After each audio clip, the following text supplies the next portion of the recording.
story. I was enthralled with ho-hum. I've seen it all on television so much. She asked what the reaction is when I speak at high schools and groups like that.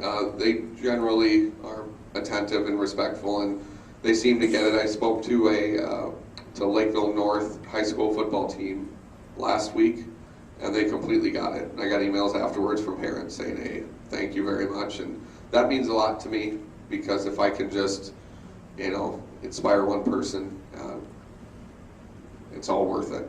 And I think we've done that with that group. And I specifically love talking to them too, because that's such an age where everyone's trying to find themselves, and an age where I was a screw off and stuff like that too. And so I can look at them firsthand and say, I was the kid sitting in the hallway because I was trying to be the funny guy, and the teacher made me go sit out in the hallway and do my work out there and stuff like that, disruptive and whatever.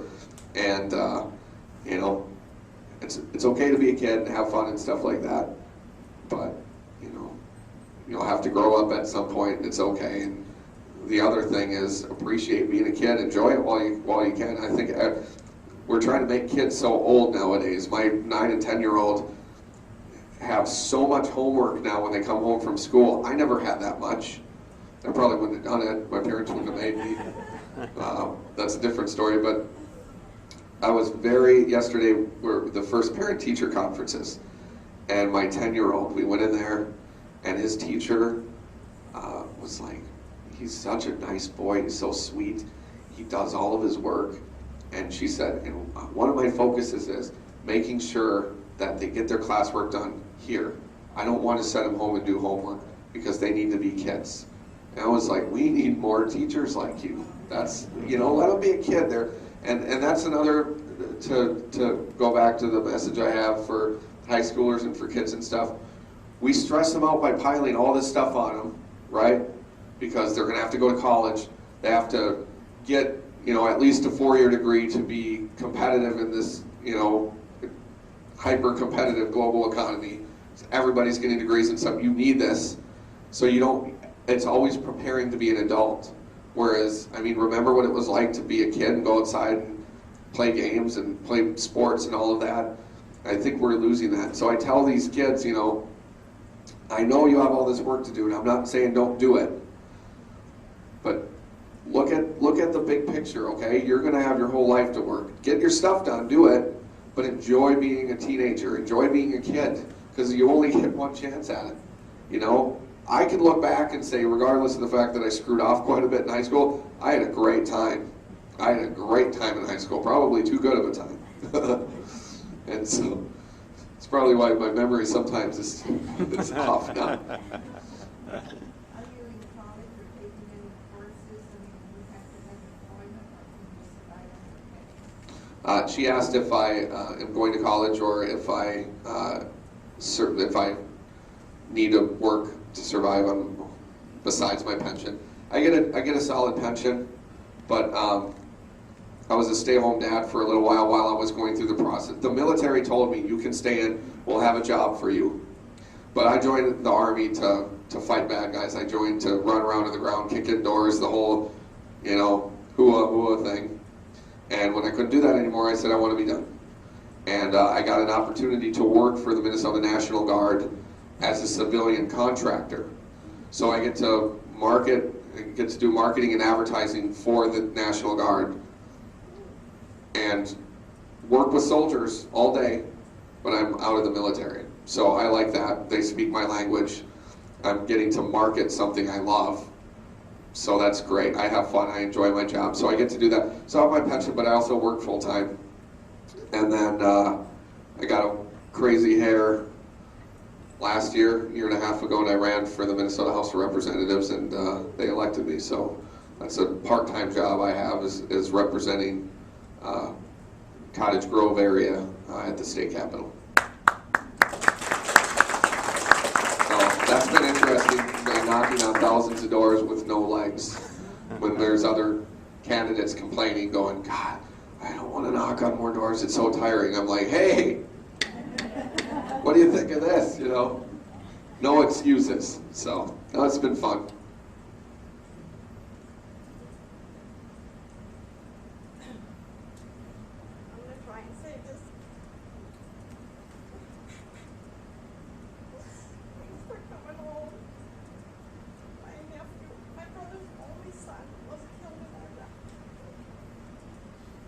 Sorry to hear that. And then his buddy that was with him over there came home Monday and committed suicide. But we're very proud of my nephew and what he did. He believed in what he was doing. We thought of keeping him out of the service or out of going over there, but he said he hated us for it, so we let him go. We're very proud of him. He was just a wonderful. Thank you. Thanks for your sacrifice. Did you ever know Father Tim Bakich? He's from this area, Robbinsdale, and he had the same thing, not the same thing, but he was hit by, A roadside bomb, yeah. yeah, have you heard of him? Yes, I did. Oh. I never met him, Oh, but it's a very sad story. Oh, right, yeah. But he was, I think, administrating right from his hospital there. Yep. Yeah. Yep. Yep. There's a lot of great people in the military, and that's why I'm proud to serve. Probably the best thing besides the discipline and all of that stuff. The people you meet. I mean, those are the best friends I'll ever have. I'm going pheasant hunting with Tim, who is in the seat behind me. We're going pheasant hunting this next Sunday. So I got to miss the Vikings-Packers game and Ponder's first start. But I'm going to DVR it. Maybe by the time we get out there, we might be able to catch a part of it. But, those are, I'm proud that my little boys get to be surrounded by heroes, in my opinion. Those guys, I know they're uncles, because that's, to me, that's, I'm not very close with my parental side and that. So the uncles to my children, besides my wife's brothers, the uncles to my boys are the guys I served with, and they act like they're uncles too. Uncle Tim, Uncle Todd, and it's good to have uncles that saved your dad's life. You can look at that and say, it's great. And that time we talked, we had just recently went to Las Vegas, a bunch of us, 8 of us.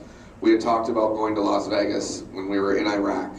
For so long, we were going to plan this trip, and when we lost Corey and Brian, it kind of went on the back burner.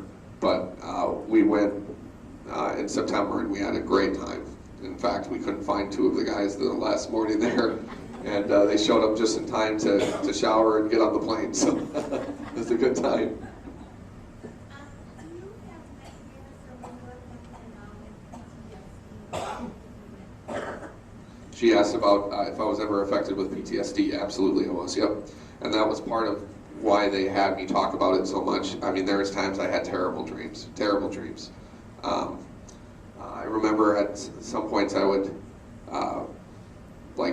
go to sleep and I would just see faces, just weird stuff like that, and it would just mess with me. And so at first, they have you go to counseling. They force you to go to counseling, and it's the best thing ever, because they teach you how to overcome it. And, at first they medicate you so they can get you to an even keel.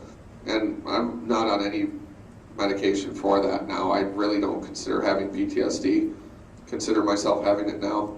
The only medication I'm on now is for memory loss. So I take Ritalin, and then my short-term memory loss. If I have a few things I need to take care of, I might forget a couple of them. Now I don't. So very minor thing to do. But yeah, so PTSD, a lot of it is just talking about it. My friends, they looked at it, they're like, we still have all our parts, we're not going to go talk about the stuff we saw. But I bugged them and bugged them and bugged them, and they went, and they got help, and they're doing great now. And it's a lot of it is just, you got to talk about it, okay? Because there's no way you can hold all that stuff in. War is absolutely insane, and you got to share those stories. So I'm thankful that they had me do it.